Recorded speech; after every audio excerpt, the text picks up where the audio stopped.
Generally, when I first start seeing someone, when they come under my care, the first two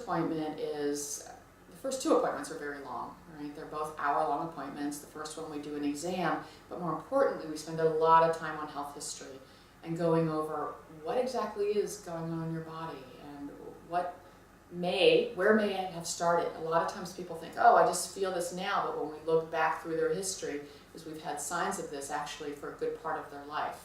So something that might seem acute is actually a chronic issue.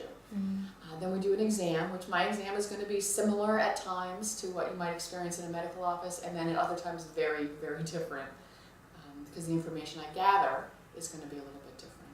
On our second visit, which is also an hour-long appointment, I go over what I found and make recommendations. So usually for most people, those two appointments are about a week apart. After that, usually for 3 to 6 visits, I see people weekly.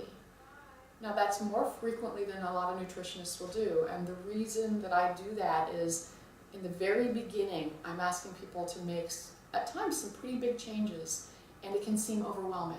And if I just sort of say, here, make these changes, and I'll see you in a month, oftentimes you get overwhelmed, and you start with good intentions, and it falls by the wayside, and it doesn't happen. If I'm there for you, that you can check in on a weekly basis initially, where I can monitor how you're actually responding to what I've recommended, we can get far better results, I find. As you get better, I space out your visits, so then we go to every other week, and then down the road, as you learn more about your body and you see how you're reacting and you become more comfortable with my recommendations, we space out the visits even further.